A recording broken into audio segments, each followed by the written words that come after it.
The keys felt heavier than they should have. I stood in the small office of Flint Valley Realty in Council Grove, Kansas, watching the realtor staple the last set of documents while sunlight spilled through dusty blinds. The place smelled faintly of printer ink and old wood polish. "Congratulations, Mr. Claiborne," she said, with that practiced cheer of someone who'd sold hundreds of dreams before noon. "You're officially a landowner in Morris County." Her words landed slowly, like the soft echo of a church bell in an empty field. I nodded, still trying to believe it. 200 acres, I murmured. Just me, the wheat, and the wind. "Quite the retirement plan," she said. "Most people want a condo near Wichita, not the middle of the prairie." "That's exactly why I chose it." She smiled politely, clearly not understanding. I didn't bother explaining that quiet had become the only thing I craved. I walked out into the Kansas afternoon carrying the deed, the keys, and a sense of purpose I hadn't felt in years. My truck waited out front, its bed packed with tools, paint cans, and a single suitcase. The sky stretched endlessly, a blue so wide it made you dizzy. The drive to the farm took 40 minutes. Highway gave way to gravel, then to dirt, until my tires hummed on the earth itself. The road cut through fields of sunflowers that leaned lazily in the wind. When I finally reached the gate, weathered wood, rusted hinges, a hand-painted sign that read, "Claiborne Acres," I stopped the engine and sat still. It was beautiful, raw, quiet, alive. A 2-story farmhouse with white paint peeling in dignified strips. A red barn behind it, leaning slightly but proud. Fences that would need repair, a roof that would need love.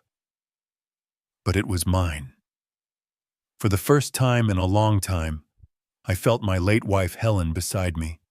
She'd loved this kind of landscape, said it made her feel small in the best possible way. She was the dreamer. I was the builder. Together, we'd talked about having a small place like this someday. Now it was only me to see it through. Inside, the farmhouse smelled like cedar and dust. Sunlight streamed through lace curtains that had survived 2 generations. I tested the floors. Solid. Checked the windows. Tight. The house had good bones, the kind engineers like me respected. I unpacked slowly, the way people do when they plan to stay. My father's old hammer on a peg in the kitchen wall. Helen's coffee mug beside the stove. Books stacked neatly by the window. Titles about soil chemistry, wind turbines, Kansas history. When the last box was empty, I brewed coffee and stepped out to the porch. The air was crisp and rich with the scent of wild grass. The horizon burned orange as the sun sank behind the hills. Wind whispered through the wheat like the softest applause. I thought of Helen's last letter, written when she knew the chemo had failed. "Promise me you'll find peace, Marty. Real peace. Not work, not busy noise, not people trying to fix you. Just the sound of wind and your own heartbeat." I took a sip and smiled faintly. "I kept my promise, Helen." The phone rang just as twilight deepened. I pulled it from my pocket, expecting my daughter's cheerful voice. "Dad, did you get it? How's the house?" Abby's voice was bright, familiar. "I did, and it's perfect. You should see it. Sunflowers as far as you can look." "That sounds incredible," she said softly. "Dylan will be happy to hear it too." At the mention of my son-in-law, I hesitated. Dylan had always been polite, ambitious. Too ambitious, if you asked me. He'd jumped from real estate schemes to construction startups, always chasing bigger returns. Abby once called him a dreamer. I called him reckless. "How's he doing?" I asked. "He's tired," she said after a pause. The business hasn't recovered since that development deal fell apart. He's under a lot of pressure. I could hear her trying to make it sound lighter than it was. Tell him I hope it turns around, I said gently. And you, come visit when you can. There's a spare room ready. I will, maybe in a few weeks. We talked a few more minutes. Her school job, my plans for planting winter wheat, before hanging up. I lingered on the porch, the phone still in my hand. Stars began to pierce the velvet sky. The prairie was so silent it felt almost sacred. That's when the phone rang again. Same number. Abby? No. Dylan's voice. Flat, businesslike. Evening, Martin. Dylan, everything all right? Actually, that's what I'm calling about. My parents are moving in with you. For a moment, I thought I'd misheard.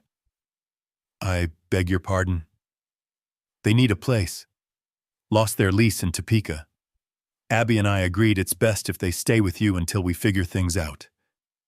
Dylan, I bought this farm for some peace and quiet. He cut me off. It's family property now. We'll all have access. You'll still have your space. Don't make this difficult. My throat tightened.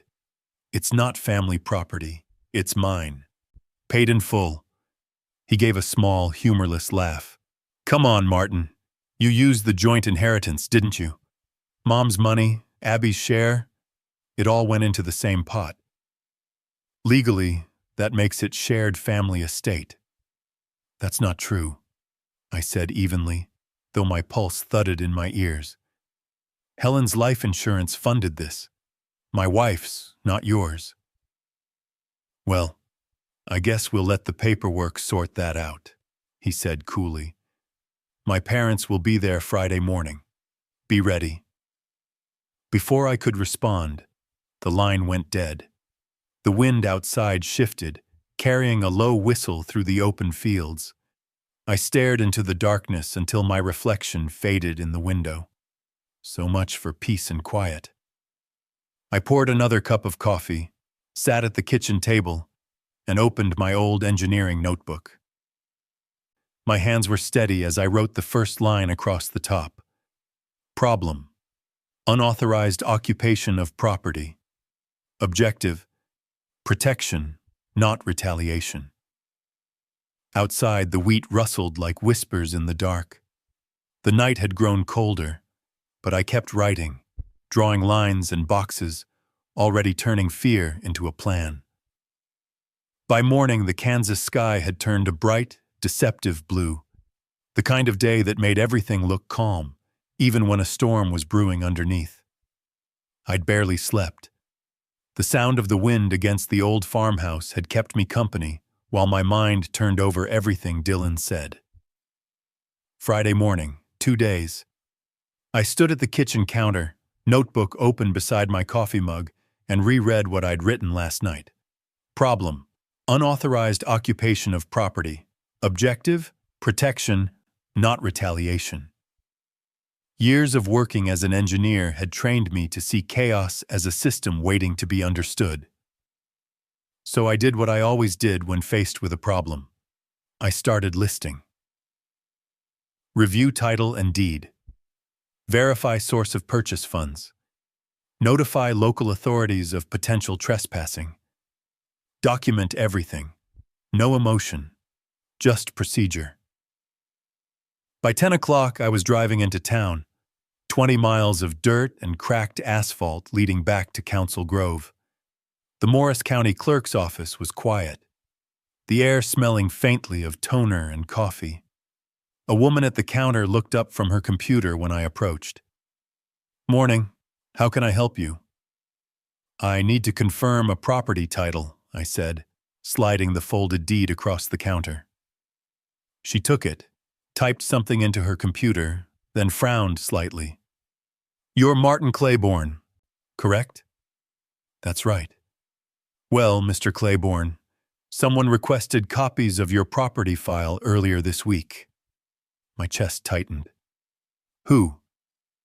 She checked her screen again. A woman named Marjorie Mercer. Relationship listed as family. Dylan's mother. Did she provide any documentation? I asked. Just a signature. Said she needed it for insurance purposes. May I have a copy of that request? She hesitated, then lowered her voice. Technically, yes. Hold on. When she returned, she slid the paper toward me discreetly. I recognized the shaky handwriting immediately. It wasn't mine. Someone had forged my signature. I thanked her, folded the paper, and tucked it into my jacket pocket. My pulse was steady, but my hands had gone cold. Before heading back to the truck, I stopped by the sheriff's substation on Main Street. Deputy Rayford Ellis was sitting behind the front desk, same weathered cowboy hat he'd worn since we'd worked together on the old wind farm project 15 years ago. Well, I'll be damned, he said, standing to shake my hand. Martin Claiborne in the flesh. Heard you bought yourself a little patch of heaven. I did, I said, and someone's trying to steal it before I've even unpacked. I handed him the forged document. He studied it, jaw tightening. This is bad. If they're pulling your title file, they're getting ready to move on you legally, probably claiming shared ownership. I thought the same thing. You got anyone living out there with you? No one. And I plan to keep it that way. He nodded, scribbling something on a pad. All right. First thing, document everything. Keep logs of who comes and goes. Record every call. Second, if they set foot on your property without permission, call me directly. I'll handle it. I thanked him, feeling that old sense of professional calm creeping back. Engineers and lawmen weren't so different. Both respected order and evidence. On the way home, I stopped by Clay's Feed and Hardware, bought 2 new padlocks, a motion-activated camera, and a box of 16-gauge wire. The clerk, an old rancher named Milton, looked at me curiously. Building fences or building trouble, he joked. Hopefully just fences, I said with a thin smile. By the time I reached the farmhouse, the sun was dipping toward the western hills. I replaced every exterior lock, wired the barn doors shut from the inside, and installed the camera near the front gate, its lens disguised behind a metal sign that read, "No trespassing, private property." At dusk, I made dinner, canned stew and bread, and sat down at the kitchen table. The house creaked with the familiar sounds of settling wood. It felt alive, like it was waiting with me. At 7, my phone buzzed. Abby. "Hi, sweetheart," I said. "Dad, Dylan told me you're being unreasonable. He says you're refusing to help while his parents are practically homeless." "Unreasonable?" I asked quietly. "I worked 40 years to buy this place. Your mother's insurance paid for every inch of soil here. No one else has a claim to it." "I know," she said hesitantly, "but Dylan says you can't live alone way out there. He says it's not safe." "Abby," I said gently, "your husband doesn't care about my safety. He cares about my property." She went quiet. I could almost hear her weighing loyalty against truth. "Please don't fight with him, Dad," she said finally. "You always said peace was worth more than pride." "I did," I said softly. "But peace built on surrender isn't peace. It's captivity." When we hung up, the silence inside the farmhouse felt heavier. I poured another cup of coffee, stared at the paper in front of me. What does a man do when his own family becomes the threat? The wind outside picked up, brushing through the wheat like surf on a distant ocean. Somewhere in that sound, I thought I heard Helen's voice again, calm and steady. "Stay sharp, Marty. Don't let them take what we built." At that moment, headlights appeared at the far edge of the dirt road. A dark SUV stopped at the gate. Two silhouettes stepped out, surveying the property. I zoomed in on the live feed from my camera. The Mercers. Dylan's parents, right on schedule. They rattled the gate once, found it locked, then turned back toward the road. I exhaled slowly, then wrote a new line in my notebook beneath the first. Friday. Contact initiated. Trespass attempt prevented. Stage 1 complete.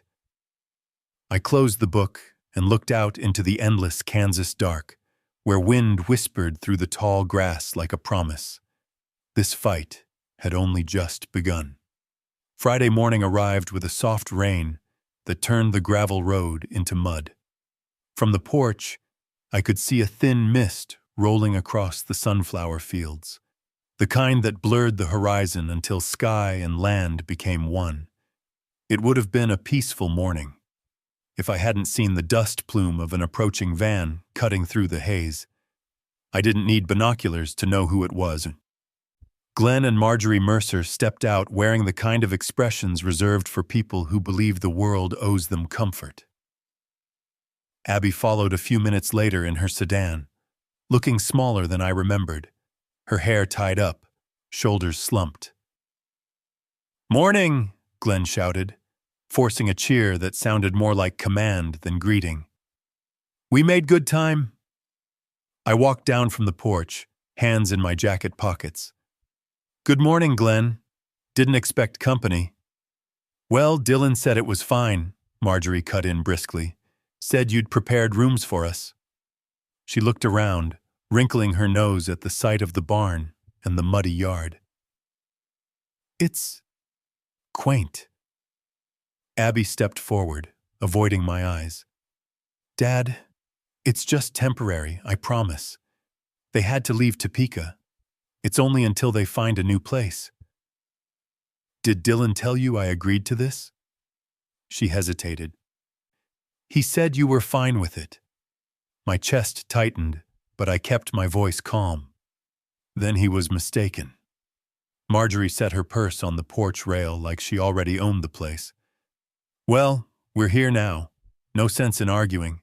The moving truck's on the way."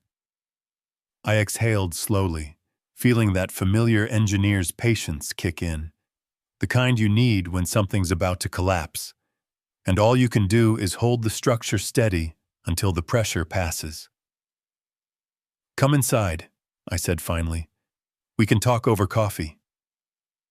Inside, the farmhouse felt smaller than ever. Glenn sat heavily in the old armchair Helen used to favor, ignoring my gesture toward the kitchen table. Marjorie wandered through the rooms, making little comments under her breath. "Outdated appliances, limited storage. You'd think after all these years." Abby stood near the window, arms crossed, eyes flicking between us. "So," Glenn said, resting his hands on his stomach, "I figured you could take the guest house. It's got that little stove and the bed already. Marjorie and I will use the main bedroom. That way you still have your privacy." I studied him for a long moment. "Glenn, you've been here 15 minutes, and you've already reassigned my house?" He chuckled as if it were a joke. "Come on, Martin. You're retired. You don't need much space." "No," I said quietly, "but I need my dignity." Silence fell. Abby looked stricken. Marjorie sniffed. "Well," she said, "we don't want to start on bad terms. Let's just make this easy for everyone." "Easy would be respecting ownership," I said. Glenn's smile faltered. "You don't want this to turn into a family dispute." I leaned forward on the kitchen counter. "It already has." They left an hour later, muttering about selfish old men. Abby lingered at the door, eyes glassy. "Dad," she whispered, "please don't make this worse. Dylan's just trying to help." "Help?" I asked softly. By sending his parents to live in a house they don't own?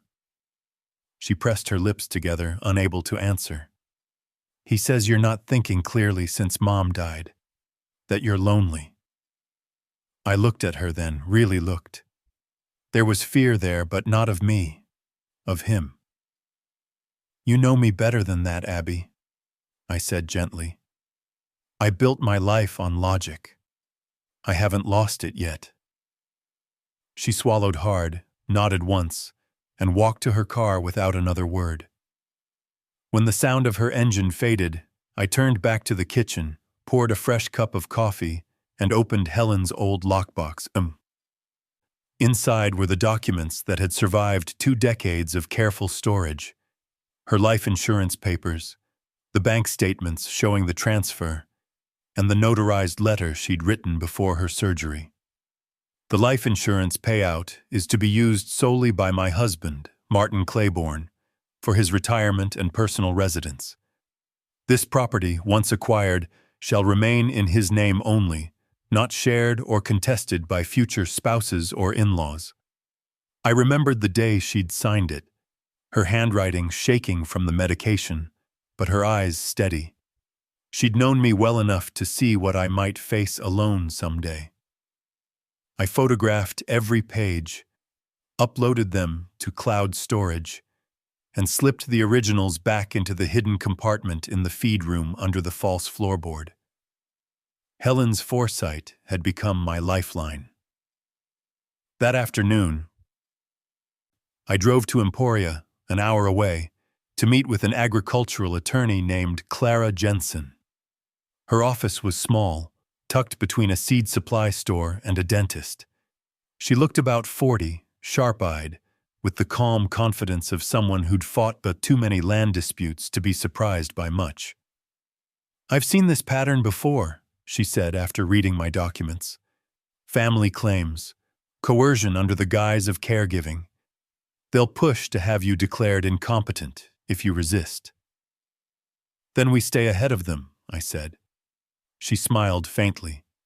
"Good. Here's what we'll do. We'll create a life estate trust in your name. You'll retain full control, but it'll protect the farm from unauthorized transfer or seizure. Even if they sue, the trust holds the title."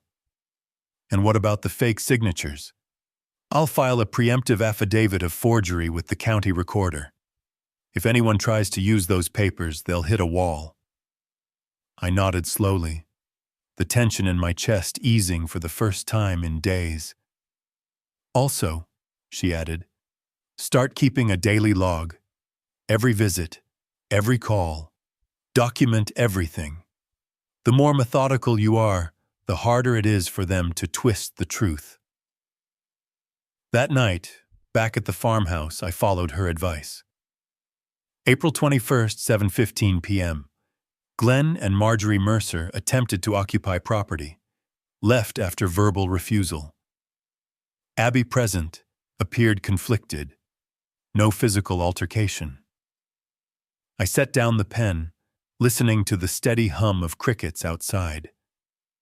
The storm had passed, leaving behind the smell of wet earth and pine.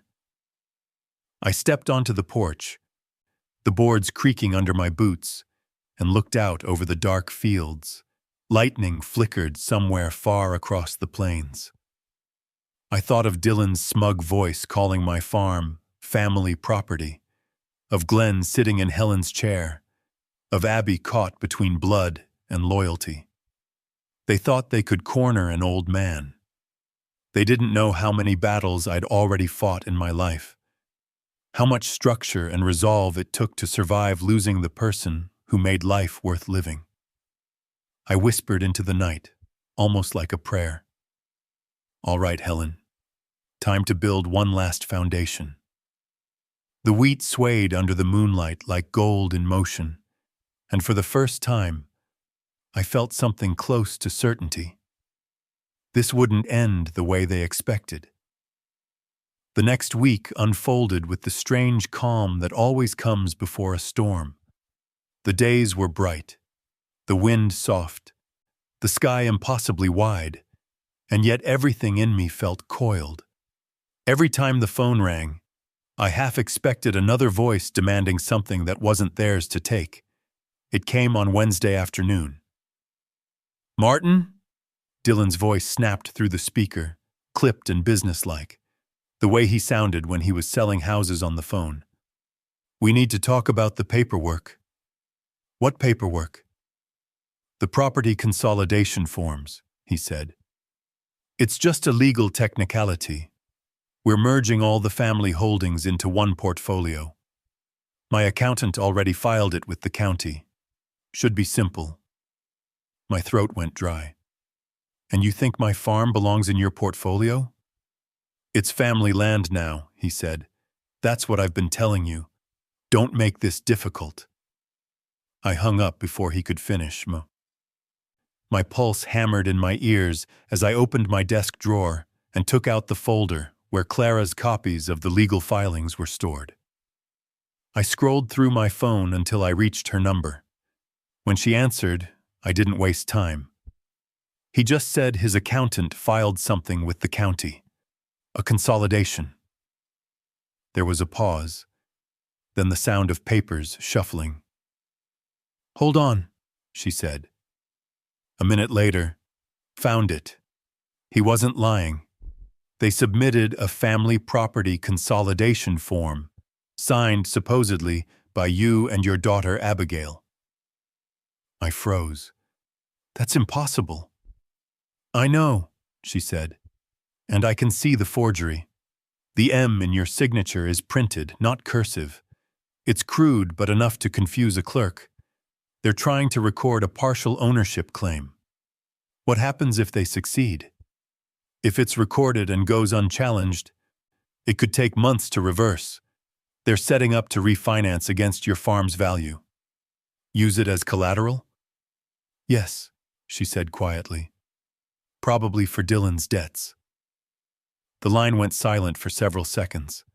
I stared through the window at the wheat bending under the breeze, my reflection faint in the glass. "Can we stop it?" I asked finally. "I've already filed a notice of contest. It'll freeze any transfer until a hearing. But you need to be careful. They're escalating."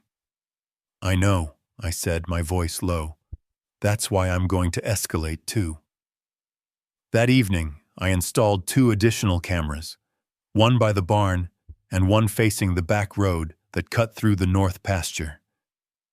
I'd learned something from 40 years of project management. When someone is trying to take something from you, documentation is your best weapon. At sunset, I sat on the porch with a notebook, cataloging the day. 2:12 p.m. Dylan called, referenced property consolidation. 4:05 p.m. Verified forgery through attorney Jensen. 5:30 p.m. Installed additional cameras. The next morning, I drove into town for supplies. At Finch's Hardware, the owner asked if I was fortifying for a tornado. "Something like that," I said. On my way out, I spotted Glenn's truck parked across the street, engine idling, his silhouette behind the wheel. He didn't wave. Neither did I. When I returned to the farm, a small envelope was taped to the gate. I tore it open carefully. Inside was a printed notice. Notice of property access, Mercer family. It claimed they were authorized residents, pending a joint occupancy hearing. At the bottom, Dylan's signature, in blue ink that looked too fresh. I photographed it and sent it to Clara. Her response came minutes later. "They're bluffing. Don't engage directly. Let me handle it." But I knew men like Dylan didn't stop with paperwork. They tested limits until they broke something. That night, headlights swept across the yard again. I watched from the upstairs window as 2 figures, Glenn and Marjorie, stepped out of their truck and shone flashlights through the living room windows. I dialed Rayford's number. "They're trespassing." "I'm on my way," he said. 10 minutes later, the familiar crunch of his cruiser tires came up the driveway. His headlights cut across their truck. The Mercers froze like deer. "Evening, folks," Rayford called, stepping out, his tone polite but firm. "Got a reason you're snooping around a property that isn't yours?" Glenn stammered something about checking on family safety. Rayford wrote their license plate on his notepad. "You're free to check on family by phone. Step foot here again without permission, and it'll be trespassing." They left, red-faced and muttering. When he walked up to the porch, Rayford gave me a steady look. "They're not giving up. You need to prepare for court."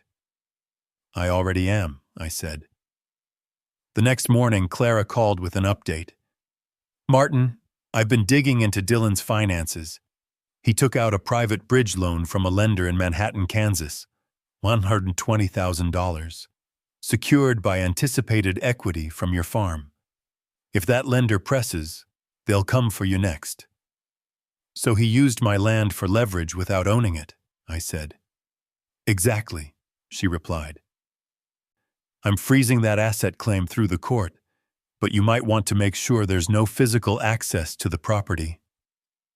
That afternoon, I installed a steel chain and new lock at the gate. I added a motion-triggered floodlight and replaced every padlock around the barn. By nightfall, I'd turned the house into a fortress. At dinner, I caught myself talking aloud to the empty kitchen. "Helen, you'd laugh at this," I said quietly. "All these years of building bridges, and now I'm the one defending them." The floor creaked softly as the house settled. I imagined her smile in that sound, calm, knowing. At 10 p.m., I received an email from Clara. Attached was a scanned copy of the forged deed Dylan and his parents had filed. Under the signature line were the words, "Claiborne Acres, transfer to family ownership." Below it, a line that made my stomach turn cold. "Witnessed and certified by Abigail Mercer." My daughter's name. For a moment, the world went still. I sat there in the dark kitchen, reading it again and again. Then I noticed something. A faint difference in the ink tone. The signature looked traced. Overlaying it digitally, I could see it matched an old letter Abby had sent me last year. They'd copied her signature, too. The Mercers hadn't just forged me. They'd forged her. I called Clara immediately. "We have them," I said. She was quiet for a second. Then her voice sharpened. "Then it's time to file criminal charges. Document everything tonight. I'll meet you in court on Monday." After the call, I walked to the porch and looked out across the fields. The wind was cold, biting, the stars razor bright. Somewhere out there, I could almost hear my father's voice from years ago, when he taught me how to build a barn straight and true. "When someone tries to take what you've built, son, don't raise your fists. Raise your foundation." I smiled faintly, closed the porch door, and turned off the lights. They wanted a war over paper. I was about to show them what happens when a man who spent his life designing structures decides to build his defense the same way. Precise, unshakable, and impossible to tear down. The following Monday began like any other on the prairie. A horizon of gold, the hum of cicadas, and the kind of silence you could mistake for peace. But by mid-morning, a county vehicle pulled into my driveway, stirring up a cloud of dust that didn't feel like peace at all. A uniformed deputy stepped out, a woman I didn't recognize, clipboard in hand. "Mr. Claiborne?" "Yes, ma'am. I'm Deputy Morgan from the Sheriff's Department. I'm here to deliver a notice, petition for competency evaluation, filed by family members Dylan and Marjorie Mercer." I stared at her for a long moment, the words settling like stones. "They're claiming I'm incompetent?" She shifted uncomfortably. "I'm just here to serve the papers, sir. You'll need to respond within 14 days. I took the envelope, thanked her politely, and waited until her truck disappeared down the road before sitting on the porch steps to read. The language was clinical and cruel. Petitioner asserts that Martin Claiborne, 68, exhibits cognitive decline, paranoia, and confusion, posing risk to self and property. It requested temporary guardianship to be granted to Dylan Mercer. I laughed, a short, humorless sound that startled the birds off the railing. Paranoid, confused, risk to self and property. They were trying to strip me of my rights entirely. I dialed Clara's number immediately. She picked up after one ring. Martin? They've filed a guardianship petition. Dylan's listed as caretaker. She cursed softly under her breath. That's the next phase. I've seen this playbook too many times. They isolate you, accuse you of decline, then claim you can't manage your own affairs. What's our move? Medical proof, she said. We'll schedule a full cognitive and physical exam this week. Get a clean bill of health, notarized and sealed. That will destroy their argument before it reaches a judge. Do it, I said. Within hours, she'd arranged an appointment at Dr. Edwin Halpern's clinic in Emporia. I'd known Halpern for decades. He'd patched me up back when I worked construction. When I arrived Tuesday morning, he smiled when he saw me. Heard you retired to the quiet life. Guess it didn't stay quiet, did it? Not quite, I said, handing him the court papers. I need proof I'm not crazy. He chuckled softly. That's one I don't get every day. Let's get you tested. For the next 90 minutes, I went through reflex checks, memory recall, problem-solving puzzles, even the old clock drawing test they use for dementia screens. When it was over, Halpern set down his clipboard. Martin, you're sharper than most 40-year-olds I see. You could run circles around half the county. Can you put that in writing? He grinned. Already have. By the time I left, I had a signed, sealed letter stating that I was fully competent, mentally alert, and capable of managing all financial and legal matters independently. I made 3 copies, one for Clara, one for court, one for my safe. That evening, I scanned the document and emailed it to her. She replied within minutes. Perfect. I'll file it as an exhibit and motion to dismiss. We're going to end this before it even reaches the judge. I was still reading her message when the phone rang again. Abby. Her voice trembled. Dad. Dylan showed me papers today. He said you signed something giving him joint control of the farm. I didn't sign a thing, I said evenly. He said you're confused, that you don't remember. Abby, I said quietly, you've known me your whole life. Do I sound confused to you now? There was a long silence on the line. No, she whispered. They forged my signature, and yours. They've been using your name to back their filings. You're being used, honey. Her voice cracked. I don't know who to believe anymore. Believe the documents, I said softly. They don't lie. When the call ended, I sat for a long time staring at the dark outline of the barn through the kitchen window. Something inside me hardened. At midnight, the dogs in the distance began barking. I stepped onto the porch and saw faint headlights by the gate. 2 figures again, Glenn and Marjorie, shining flashlights along the fence. They turned when they saw me, the beams glinting off my glasses. We're checking the boundary, Glenn shouted. It's not your boundary, I said. Marjorie's voice carried on the wind. You'll regret this stubbornness, Martin. Maybe, I said calmly, but at least the regret will be mine. They left soon after, their taillights fading into the dark. The next morning, I found one of my security cameras smashed. The recording stopped at 12:07 a.m., right after their visit. I downloaded the remaining footage, filed it under evidence, property tampering, and drove to Rayford's office in town. He watched the video, jaw tightening. "They're getting desperate," he said. "You want me to file a trespass warning?" "Not yet," I said. "Let them think I'm still playing defense." He looked at me carefully. "You're planning something, aren't you?" "Just protecting what's mine." When I got home, Clara's email was waiting. Petition hearing postponed. Opposing counsel requested delay, likely buying time.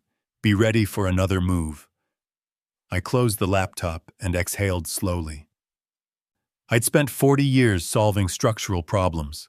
How to distribute pressure without breaking. How to make a bridge hold steady under storm and time. This was no different. The people attacking me weren't enemies from the outside.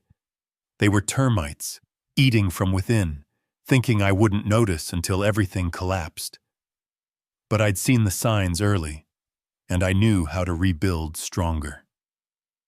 Before going to bed, I opened my notebook again, flipped past the earlier entries, and wrote in clean, precise handwriting. Phase 2, countermeasure activation, objective, expose motive through evidence of financial pressure. The wind howled outside the farmhouse. I turned off the light, my reflection fading in the window, and whispered to the empty room. "All right, Dylan. Let's see how good you are when the ground starts shifting under your feet." By Thursday morning, I was done waiting for them to make the next move. Every structure, no matter how well built, had a breaking point, and I could see theirs coming. Greed is like rust. It eats from the inside until the whole thing collapses.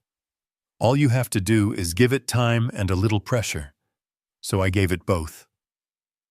At sunrise, I drove to Emporia again. Clara met me in her office, her hair pulled into a tight bun, coffee already waiting on the desk. She didn't waste words. "I've filed your competency report with the county clerk.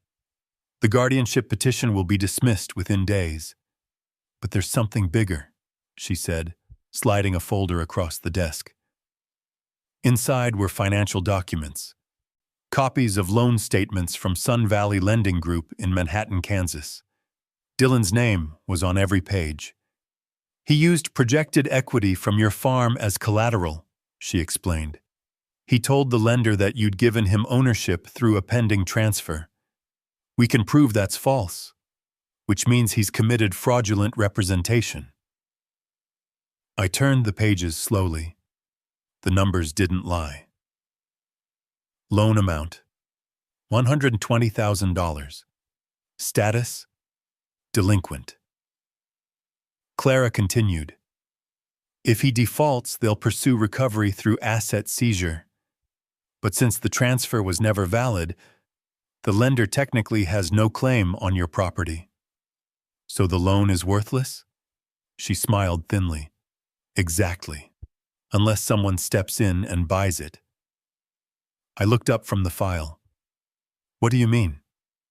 "We can purchase Dylan's bad debt through a third party. Once the court confirms the fraud, whoever owns that debt becomes his new creditor. You'd hold the leash." For a moment, I just sat there, letting the idea settle. It was ruthless, maybe even poetic. "Do it," I said, "but not in my name. We'll set up an LLC." She nodded, already reaching for the paperwork. "We'll call it Prairie Holdings Group. It'll keep your name out of it entirely." By the time I left her office, the papers were signed, the funds transferred, and the trap set. That night, as the crickets sang outside, I sat at my desk writing the day's log entry. May 2nd, 9:45 p.m. Guardianship petition neutralized. Debt acquired through LLC. Awaiting default. I closed the notebook, poured myself a glass of rye, and leaned back in Helen's old chair. Her photo sat on the mantel, that easy smile that had always steadied me. "Still building bridges, sweetheart," I murmured. "Just different kinds now." 2 days later, the first domino fell. Dylan's company, Mercer Land and Realty Group, received notice of loan reassignment.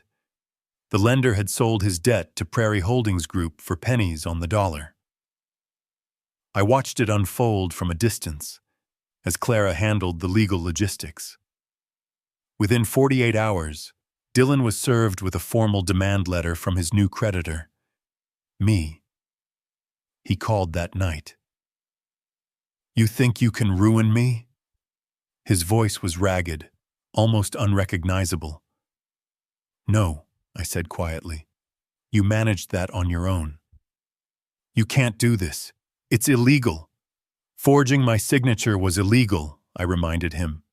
"Claiming my property as collateral was fraud. What I'm doing is business." There was a long pause, and then he hissed, "You'll regret this."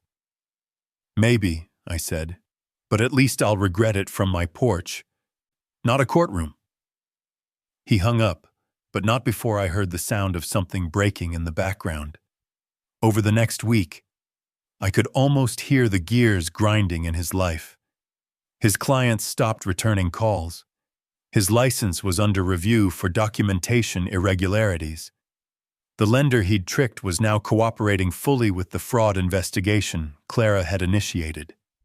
And then, like clockwork, his parents showed up again. It was late afternoon.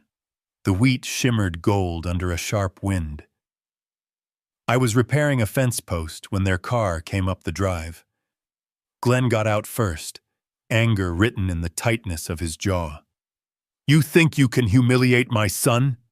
he barked. "I don't need to," I said, setting down the hammer. "He's doing a fine job of it himself." Marjorie's voice trembled, not with fear, but fury. "You've turned Abby against him. She's talking about leaving."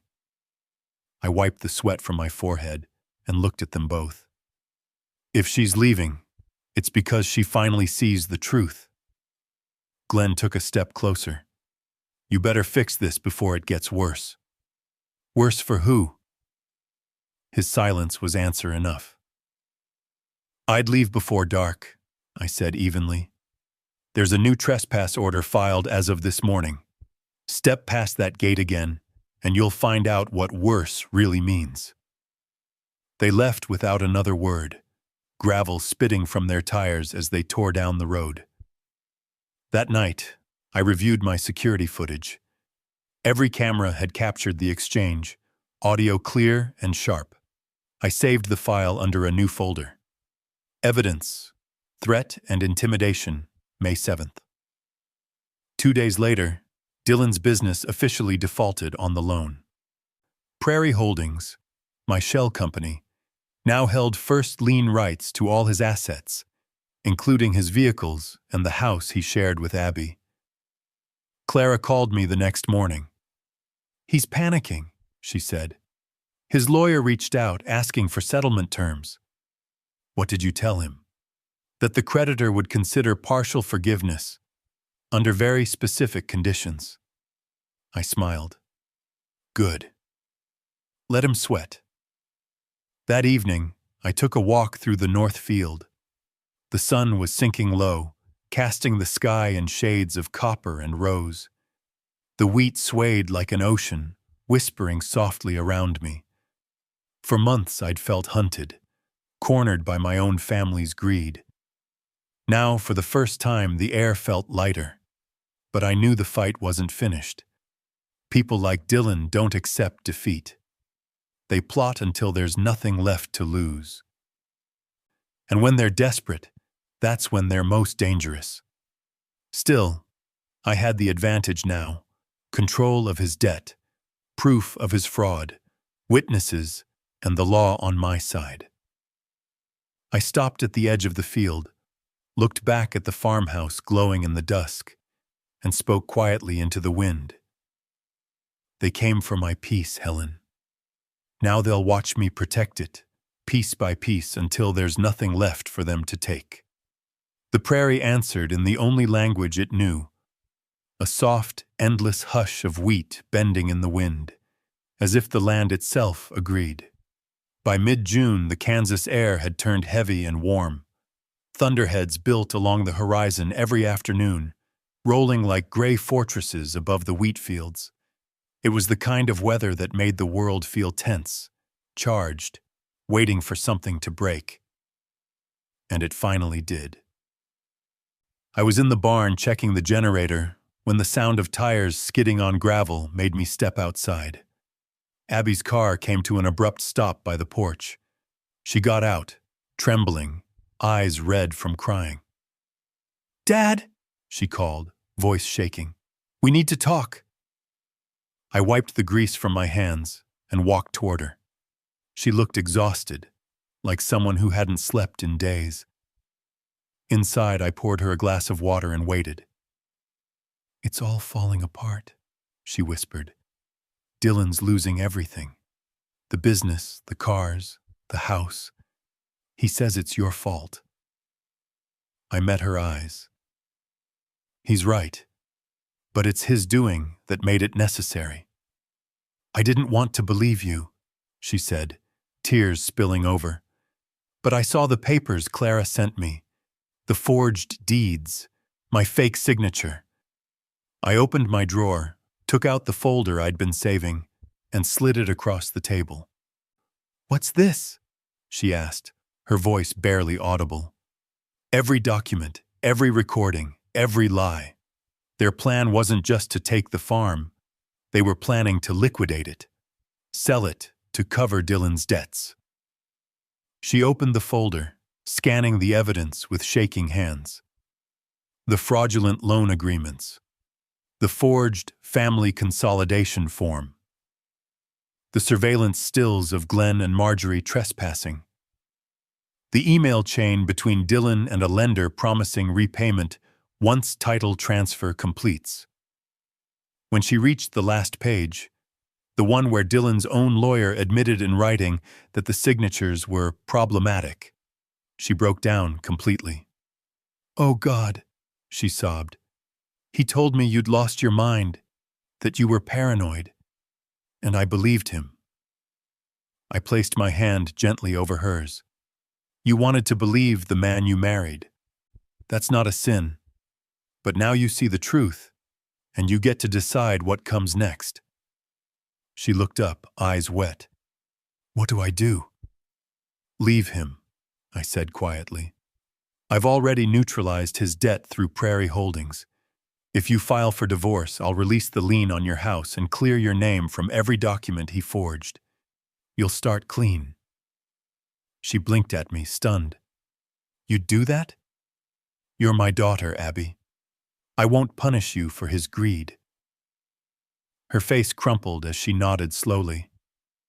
"Then it's over. I'm filing tomorrow." The next day, she did exactly that. Clara made sure the divorce papers and fraud filings landed in court within hours of each other. And by Friday, the storm I'd been waiting for arrived in full force. At noon, 2 unmarked sedans pulled into Dylan's driveway in town. Deputy Rayford was among them. They served warrants for property fraud, forgery, and elder exploitation. Glenn and Marjorie were arrested alongside him for conspiracy and falsifying documents. When the news broke, the town's gossip mill spun faster than a wind turbine in a tornado. Real estate broker accused of scamming father-in-law. Couple faces federal charges for property forgery. Dylan called me that night. His one phone call from jail. "Martin," he started, voice trembling. "We can fix this. We can make it right." "No, Dylan," I said evenly. "You could have, months ago. But you chose greed over family." "I was trying to save my business," he shouted. "You've ruined my life." I looked out the window, watching the lightning flash far across the fields. "You didn't need my help ruining your life. You just needed my signature." He started to curse, but the line cut off. 2 days later, Clara called. Prosecutor's office has everything. The evidence is airtight. Rayford's statement, the video footage, the forged forms. It's open and shut. Good, I said quietly. But I don't want vengeance, Clara. Just closure. You'll get it, she said. That weekend, Abby came back to the farm. We sat on the porch as the sky turned lavender and the wheat bowed under the breeze. She was quieter now, but steadier, the way Helen used to be after a storm. I can't believe it's finally over, she said. It's never really over, I said softly. But the worst part is behind us. I went to see Dylan at the station, she admitted. He kept blaming you. He said you set him up. Let him believe that, I said. It'll give him something to think about while he's deciding whether to cooperate with the investigation. She gave a faint, tearful laugh. You really planned every step, didn't you? Not every step, I said, smiling. Just enough to make sure the truth couldn't be buried. For a while, we just sat there, the cicadas droning, the air thick with the smell of rain. Then she reached for my hand. I'm sorry, she said quietly, for not believing you. I squeezed her hand gently. You're here now. That's what matters. In the weeks that followed, things settled. The court froze Dylan's assets. His parents posted bail and fled to Missouri, where more charges awaited. Abby moved temporarily into the farmhouse. She spent her mornings painting the old walls, her afternoons helping me tend the wheat. One evening, she brought me an envelope, a certified letter from Clara. Inside was the court order. Guardianship petition dismissed. Property deed confirmed valid. All claims voided. It was over. Abby leaned her head on my shoulder as we watched the sun sink into the fields. Mom would be proud, she whispered. I smiled faintly. She always believed in building strong foundations. Guess I finally understood what she meant. That night, I walked the property alone. The wind had that electric smell before rain, carrying the promise of renewal. The barn lights glowed faintly behind me, steady and warm. For the first time since all of this began, I didn't feel hunted. I didn't feel angry, just tired, and finally free. As I looked up at the wide Kansas sky, streaked with stars, I realized something Helen used to say was true. Peace doesn't come when the noise stops. It comes when you stop letting other people write the ending for you. And tonight, under the hum of the prairie wind, I knew I'd written mine. Summer mellowed into gold by the time the last papers were signed. The wheat fields around Claiborne Acres rippled like an ocean of light, each stalk bending under the same wind that had once carried my wife's laughter across this land. The house smelled of fresh paint and bread again, not fear and sleepless nights. Abby had decided to stay, at least for a while. She'd taken a position teaching environmental science at the high school in Council Grove. Most mornings I'd see her leaving for work in that little blue car, windows down, hair whipping in the breeze. She looked like Helen again in those moments, strong, grounded, finally free of someone else's shadow. One evening in August, as the sun burned low over the Flint Hills, she joined me on the porch with 2 mugs of coffee. The air was thick with crickets and the faint scent of cut hay. Dad, she said quietly, I filed the final paperwork today. The divorce is official. I nodded. I'm proud of you. She smiled faintly. I wouldn't have gotten here without you. I shook my head. You got here because you chose truth over comfort. That's harder than anything I've done. She looked out across the fields. What will happen to them? Glenn and Marjorie took plea deals, I said. Fines, probation, no jail. Dylan's case goes to trial next month. Fraud and forgery carry real time. He'll have to live with the choices he made. Abby was silent for a long moment. Do you hate him? No, I said honestly. Hate's too heavy to carry out here. The land doesn't forgive, but it forgets. Eventually. We watched the light fade, the sky turning lavender and gold. The first stars began to prick through. Abby leaned her head on my shoulder. Mom would have liked this, she said softly. She'd say we rebuilt the foundation right this time. She'd be right. We sat there until the horizon went dark and the fireflies came out, blinking like quiet forgiveness. Later that night, after she'd gone to bed, I walked the property alone. The barn's new floodlight glowed across the pasture, casting long shadows of the fences I'd repaired myself. Every board, every nail, every piece of this land was a reminder of the same lesson Helen had tried to teach me. You protect what matters, not by building higher walls, but by standing your ground when someone tries to move your boundary. At the edge of the field, I stopped and looked up at the sky. Endless, unbroken, full of quiet mercy. The court documents were locked safely in my office now. The deed was clean. The trust, airtight. But the real victory wasn't legal. It was something quieter. My daughter had come home. Weeks later, on a warm Saturday morning, I found her in the garden, barefoot, dirt on her hands, laughing as she tried to chase off a stubborn rabbit. The sound filled the yard like sunlight. For the first time in years, the farmhouse didn't echo. It lived. When she noticed me watching, she grinned. What? Nothing, I said, smiling. Just checking if this old place remembers how to sound happy. She laughed and shook her head. It does. It really does. That evening, I wrote one last line in my notebook, the same one that had carried every entry since this started.